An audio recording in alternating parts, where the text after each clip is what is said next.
Welcome back बच्चों। आज की इस वीडियो में हम लोग बात करने वाले हैं कि कैसे किसी कंटिन्यूअस फ्रीक्वेंसी डिस्ट्रीब्यूशन टेबल का हम लोग मीन फाइंड कर सकते हैं। बच्चों, स्टैटिस्टिक्स का जो सबसे पहला वीडियो मैंने बनाया था, उस वीडियो में मैंने आपको बताया था कि कंटिन्यूअस फ्रीक्वेंसी डिस्ट्रीब्यूशन टेबल क्या होता है और कितने प्रकार के कंटिन्यूअस फ्रीक्वेंसी डिस्ट्रीब्यूशन टेबल होते हैं। अगर आपने वो वीडियो नहीं देखा है तो सबसे पहले वो वीडियो जरूर देख लें। और अगर आपको ये पता है कि कंटिन्यूअस फ्रीक्वेंसी डिस्ट्रीब्यूशन टेबल क्या होता है और कितने तरीके के कंटिन्यूअस फ्रीक्वेंसी डिस्ट्रीब्यूशन टेबल होते हैं, तो आप इस वीडियो को आगे कैरी ऑन कर सकते हैं।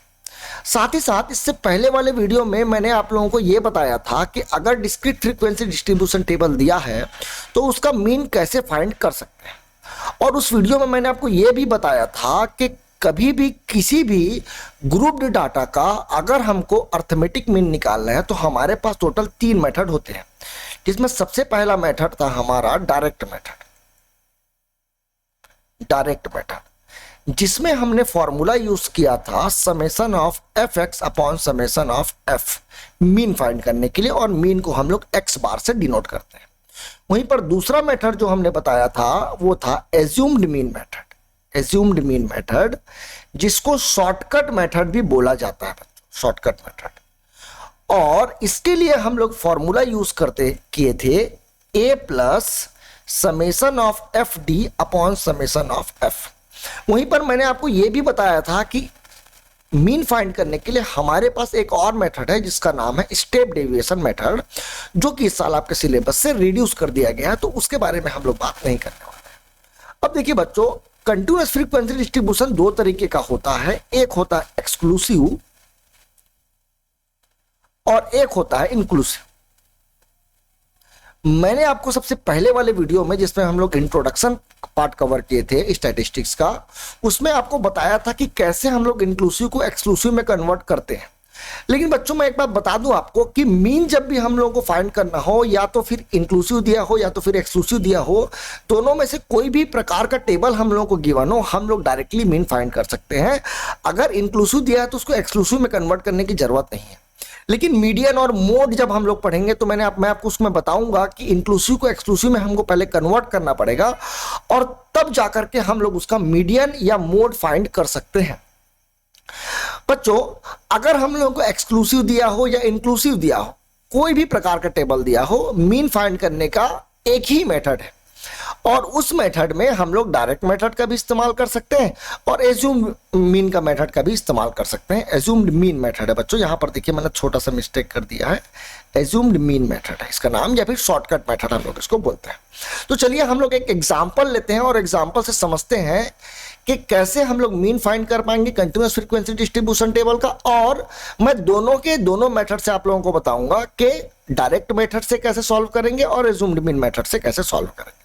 तो चलिए मान लेते हैं हमारे पास एक क्वेश्चन है जिसका क्लास इंटरवल हम लोगों को दिया हुआ है। क्लास इंटरवल दिया हुआ है 0 to 10, 10 to 20, 20 to 30, 30 to 40 और 40 to 50। ये हम लोग को क्लास इंटरवल्स दिए हैं और साथ ही साथ हम लोग को इसका फ्रीक्वेंसी भी गिवन है। फ्रीक्वेंसी दिया है 7, 10, ले लेते हैं 15, 8 और 10। 8 और 10, ये 8 ठीक से दिख नहीं रहा है, इसको मैं मिटा करके ठीक से 8 लिख देता हूं, ठीक है। अब देखिए हम लोग सबसे पहले तो डायरेक्ट मेथड यूज करेंगे और डायरेक्ट मेथड में हमारे पास फॉर्मूला है समेशन ऑफ एफ एक्स। तो हमारे पास तो एफ दिया है, लेकिन ये एक्स क्या होगा, क्योंकि डिस्क्रीट फ्रीक्वेंसी डिस्ट्रीब्यूशन टेबल में हम लोग को एक्स पहले से दिया रहता है, इसमें एक्स नहीं दिया है। तो ये जो एक्स है बच्चों, उसको हम लोग बोलते हैं मिड वैल्यू। ये मैंने आपको सबसे पहले वाले वीडियो में समझाया था, मिड वैल्यू, या फिर इसको क्लास मार्क भी हम लोग बोलते हैं, और क्लास मार्क भी बोलते हैं, ठीक है। ये क्या होता है, इसके लिए फॉर्मूला भी मैंने बताया था आप लोगों को। लोअर लिमिट में क्या करेंगे, अपर लिमिट को जोड़ देंगे, प्लस अपर लिमिट और क्या कर देंगे, इसमें 2 डिवाइड कर देंगे, अपॉन में 2 लिख देंगे, ठीक है बच्चों। अब देखिए अगर हम लोग सबसे पहले वाले क्लास इंटरवल को देखें तो 0 + 10 करेंगे तो क्या हो जाएगा, 10 हो जाएगा, और 10 में 2 डिवाइड करेंगे तो ये 5 के बराबर हो जाएगा बच्चों। वहीं पर अगर मैं दूसरा क्लास इंटरवल का बात करूं तो 10 प्लस 20 करेंगे, 10 प्लस 20 यानी 30 हो जाएगा, और 30 में अगर मैं 2 डिवाइड कर दूं तो वो 15 के बराबर हो जाएगा। फिर ये हो जाएगा 20 प्लस 30 50, 50 में अगर मैं 2 डिवाइड कर दूं तो ये 25 हो जाएगा। देखिए बच्चों, यहां पर 10-10 का गैप आ रहा है, ये बात को आप लोगों को समझना है, ठीक है। यहां पर देखिए 10 का गैप था, क्लास इंटरवल में 10-10 का गैप था, इसलिए मिड वैल्यू में भी 10-10 का गैप हो रहा है, ठीक है।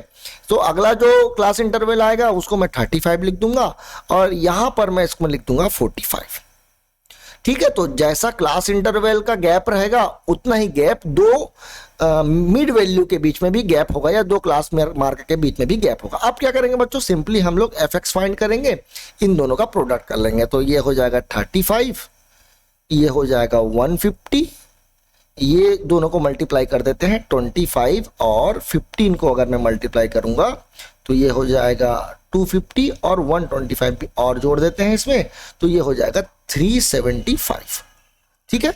अब इन दोनों को मैं मल्टीप्लाई करता हूं, ये हो जाएगा 35 इंटू अगर मैं 8 करूं बच्चों तो ये हो जाएगा 40, और ये 24 और 4 मिलाकर के 28 हो जाएगा, तो ये हो जाएगा 280। वहीं पर अगर मैं 45 और 10 को मल्टीप्लाई करूं तो ये हो जाएगा 450। अब मैं क्या करूंगा, समेशन ऑफ fx निकाल लूंगा, यानी कि fx को जोड़ दूंगा। तो यहां पर देखिए मेरे को मिल गया 5 + 5 10, तो यहां पर आ जाएगा 10, 1 हमारे पास कैरी आया है, ये हो जाएगा 8 और 7 मिलाकर हो जाएगा 15, 15 और 8 अगर मैं जोड़ दूं तो बच्चों 23 हो जाएगा, 23 और 5 28, और ये 29 हो जाएगा। तो यहां पर मैं लिख दिया 9, बच गया हमारे पास 2। यहां पर आ गया 4 और 2 6 हो जाएगा, 6 और 4 आपको मिलाकर 10 हो जाएगा, और 10 और 12 हो जाएगा ये टोटल। तो समेशन ऑफ fx हमको क्या मिला, 1290 मिला। वहीं पर अगर मैं समेशन ऑफ f के बारे में देखूं तो इन सबको जोड़ देता हूं। यहां पर देखिए मेरे को मिल गया 17 और 10 हो जाएगा 27, 27 में 5 और जोड़ देंगे तो ये हो जाएगा 32 में अगर मैं 12 जोड़ दूं तो ये हो जाएगा 40, और 40 में अगर मैं 10 जोड़ दूं तो ये हो जाएगा 50। तो समेशन ऑफ f भी हमने निकाल लिया। अब डायरेक्ट मेथड से क्या हो जाएगा, ये 1290 अपॉन में क्या कर देंगे 50 कर देंगे, ये दोनों को कैंसिल कर देंगे, और 5 से मैं इसको डिवाइड कर देता हूं। 129 को 5 से डिवाइड करने पर मिलेगा 5 2 जा 10, और ये हो जाएगा 2 और 9, और ये हो जाएगा 5 5 जा 25, और यहां पर आ गया 4। अब मैं यहां पर पॉइंट लगा देता हूं और यहां पर 0 लगा देता हूं, ठीक। जैसे ही मैं 0 लगाऊंगा बच्चों, जहां पर आ जाएगा 8, तो ये हो गया हमारा 25.8,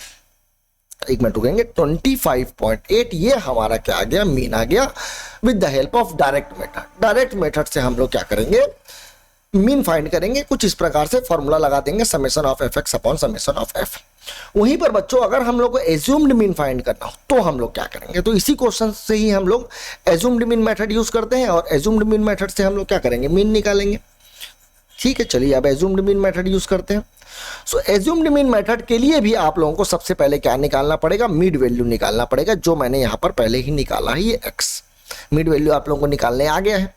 अब हमको एक एज्यूम्ड मीन मानना पड़ेगा, तो इस x में आप लोगों को एक एज्यूम्ड मीन मानना पड़ेगा। मैंने आपको बताया था कि एज्यूम्ड मीन किसको लेना है, तो इन x के वैल्यूज में एक जो होगा वो हमारा एज्यूम्ड मीन होगा, और वो एज्यूम्ड मीन मेरे को बीच वाला नंबर लेना है। तो बीच वाले नंबर में देखिए यहाँ पर टोटल 5 नंबर लिखे हुए थे, और उस 5 नंबर में बीच का नंबर मेरे को 25 दिख रहा है। अगर मान लो हमारे पास 6 नंबर है तो आप तीसरा भी ले सकते हैं और चौथा भी ले सकते हैं, कोई दिक्कत की बात नहीं है, दोनों में से कोई एक फाइंड कर सकते हैं। अब मैं डी फाइंड करना चाहता हूं बच्चों, तो डी इज इक्वल टू क्या होता है, x माइनस ए। अब x क्या है, तो x हमारे पास है 5, तो 5 में a को माइनस करेंगे यानी 25 माइनस कर देंगे, तो ये हो जाएगा -20। वैसे ही अब मैं 15 में 25 माइनस कर दूंगा तो ये हो जाएगा -10। 25 में 25 माइनस कर देंगे तो ये हो जाएगा 0। 35 में अगर मैं 25 माइनस कर दूं तो ये हो जाएगा बच्चों 10, और 45 में अगर मैं 45 में अगर मैं 25 माइनस कर दूं तो ये हो जाएगा मेरे पास 20। अब क्या करना है, तो अब f और d को मल्टीप्लाई करना है। f और d को मल्टीप्लाई करेंगे तो देखिए हमारे पास एक 7 है, और यहां पर लिखा है 20, 7 और 20 को मल्टीप्लाई करने पर 140 आता है, लेकिन क्योंकि ये माइनस में है इसलिए यहाँ पर माइनस का साइन लगेगा बच्चों। यहाँ पर 10 और 10 को मल्टीप्लाई करूंगा तो 100 हो जाएगा, लेकिन माइनस का साइन लग जाएगा, -100 हो जाएगा। 15 में अगर मैं 0 मल्टीप्लाई करूंगा तो ये 0 ही रहेगा बच्चों। 8 में अगर मैं 10 मल्टीप्लाई करूंगा तो 80 हो जाएगा, और 10 में अगर मैं 20 मल्टीप्लाई कर दूंगा बच्चों तो ये 200 हो जाएगा। अब देखिए बच्चों, इसको ऐड करने का तरीका मैंने आपको इससे पहले वाले वीडियो में बताया था। माइनस माइनस को आप पहले जोड़ लें, यानी ये हो जाएगा -240, और इन दोनों को जोड़ेंगे तो ये हो जाएगा प्लस में 280। अब फाइनली अगर मैं इन दोनों को सॉल्व करूं तो मेरे को 40 नजर आ रहा है प्लस में, क्योंकि 280 जो है वो बड़ा है। सो हमने क्या निकाल लिया, summation of F D find कर लिया। अब हम लोग फॉर्मूला में पुट करेंगे। So X bar is equal to, A जो था एज्यूम्ड मीन था, और एज्यूम्ड मीन हमने 25 को लिया था, तो मैंने लिखा यहाँ पर 25 plus summation of F D. Summation of F D में आ जाएगा हमारे पास 40 अपॉन समेशन ऑफ एफ में आ जाएगा हमारे पास 50। यहाँ पर ये 0 0 को काट देंगे। अब देखिए, अगर मैं 4 को डिवाइड कर दूं 5 से तो ये पहले 0 से जाएगा, और फिर मैं पॉइंट लगा करके यहाँ पर 0 लिखूंगा, और ये फाइनली हो जाएगा 5 8 जा 40, और हमारे पास इन दोनों को डिवाइड करने से क्या मिला, तो 0.8 मिला। तो अब देखिए, अगर मैं दोनों को जोड़ दूं तो 25.8 हो गया, और यही हमारा इससे पहले भी आंसर आया था। तो बच्चों, हो सकता है कि हमारे आंसर में एक आध पॉइंट का फर्क हो जाए, ये हो सकता है कई क्वेश्चन में, लेकिन मैक्सिमम टाइम्स में क्वेश्चन में जो आंसर आएगा दोनों मेथड से वो सेम आता है। बच्चों, एक और इंपॉर्टेंट बात मैं आपको बता दूं, कंटीन्यूअस फ्रीक्वेंसी डिस्ट्रीब्यूशन टेबल के बाद मैंने आपको एक और प्रकार का टेबल बताया था, जो कि था less than table, cumulative frequency table, जिसमें लेस देन टेबल था हमारे पास और एक मोर देन टेबल भी था। तो अगर आपको लेस देन और मोर देन में अगर क्वेश्चन पूछा गया है टेबल में और बोला गया है अर्थमेटिक मीन फाइंड करने के लिए, ऐसे जनरली तो आपके बुक में ऐसा क्वेश्चन नहीं है, लेकिन फिर भी अगर क्वेश्चन को घुमा करके पूछने की कोशिश करेगा सीबीएसई बोर्ड वाला, तो अगर आपको लेस देन और मोर देन में अगर क्वेश्चन पूछा गया है तो लेस देन टेबल को आपको इस तरीके से कन्वर्ट करना पड़ेगा, यानी क्लास इंटरवल बनाने पड़ेंगे, या मोर देन टेबल दिया है तो भी उसको क्लास इंटरवल बनाना पड़ेगा, और उसके बाद आपको क्वेश्चन को सॉल्व करना पड़ेगा। अब रही लेस देन और मोर देन टेबल को कैसे कन्वर्ट करें, तो ये मैंने सबसे पहले वाले वीडियो में, यानी कि स्टैटिस्टिक्स का जब मैं इंट्रोडक्शन आप लोगों को बताया था, तो उसमें ये बात मैंने आपको क्लियरली बताई थी कि कैसे किसी लेस देन और मोर देन टेबल को हम लोग एक्सक्लूसिव में या फिर कंटीन्यूअस फ्रीक्वेंसी डिस्ट्रीब्यूशन टेबल में क्या करते हैं, कन्वर्ट करते हैं। अगर आपने वो वीडियो नहीं देखा है तो मेरे चैनल में वो वीडियो अभी भी अवेलेबल है, आप जाकर के देख सकते हैं। इस वीडियो के लिए इतना ही। Thank you very much.